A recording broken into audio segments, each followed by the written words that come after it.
Today, I'm going to walk you through goal setting for 2026 in a very practical way using a real life story, and I'll give you actual steps you can take as we go.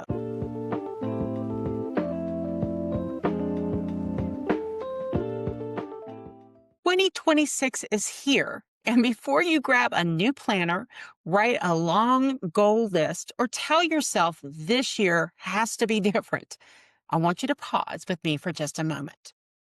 Because if goal setting has ever made you feel behind, pressured, or like you're constantly starting over, this video is for you. This is not about fixing yourself. This is not about grinding harder.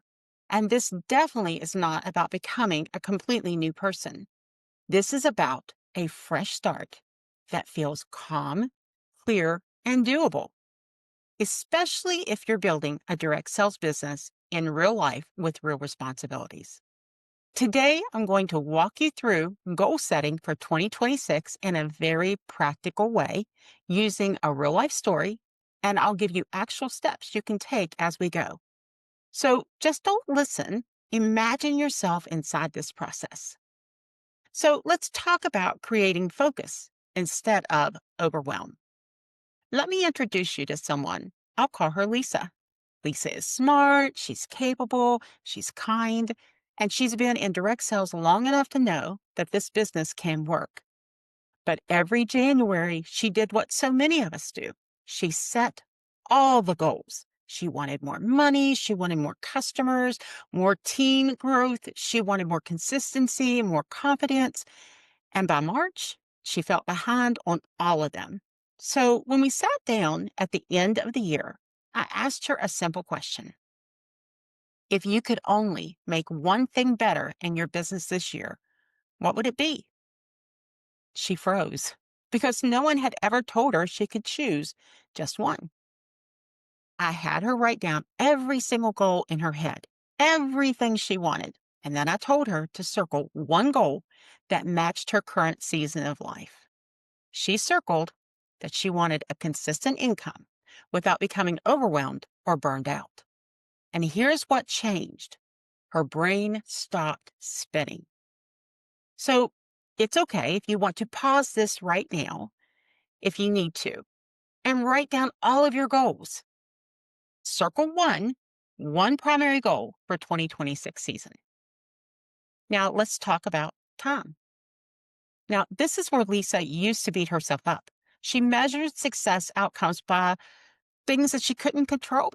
If sales were slow, she felt like a failure. If people ghosted her, she questioned herself. So we changed how she defined success. Instead of asking, did I hit my number? We asked, did I keep my commitments to myself? When she started following through on what she had committed herself to do, she started rebuilding her confidence one promise at a time.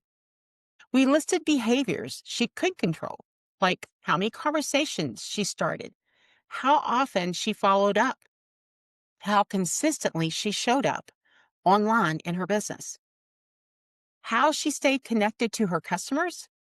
She chose 20 intentional conversations per week. And here's the magic part. Her confidence started growing before the results showed up because she was finally winning internally. So I want to challenge you. Write down 3 weekly behaviors that you can commit to in 2026. No pressure, no perfection, just goals that match your life permission to be human. This part matters more than most people realize. You see, Lisa kept comparing herself to leaders with completely different lives, different energy, different support systems, and different responsibilities. So we stopped copying. We looked at her real calendar, not the one she wished she had, and the one she actually lived in. How many hours could she give this business without resentment? For her, it was 5 to 7 hours a week. And once her goals fit her life, consistency finally became possible. Ask yourself honestly, how many hours per week can you show up consistently in 2026? This isn't lowering standards, it's raising sustainability. Next, we took her one goal and broke it down. Not daily pressure, not perfection, just a rhythm.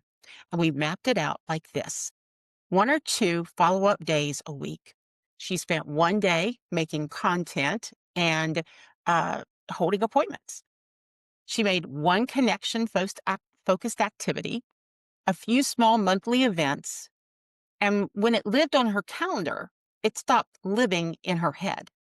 And that's when procrastination eased, because overwhelm comes from vagueness, not laziness. Take your primary goal and answer this: what does this look like weekly? And then put it on your calendar. One of the most important steps to bringing your goals to reality is to learn to review without guilt. That is the habit that creates longevity. This is why Lisa didn't quit. We normalized her monthly check ins. At the end of each month, she asked, what worked, what didn't, and what needs adjusting. And she did that with no shame, no spiraling, no quitting. And the goals are feedback, not judgment. And that mindset alone kept her moving forward. I would encourage you to put a monthly review on your calendar right now. So if 2026 feels like a fresh start calling your name, answer it gently. You don't need more pressure. You need more clarity, alignment, and compassion. I want you to save this video, and you'll probably need it later on this year, and share it with someone who's ready to stop starting over. And just remember, 2026 doesn't need a new you. It needs a supported one. If this message spoke to you, like this video and subscribe. I hope you have a great direct sales day and a powerful 2026.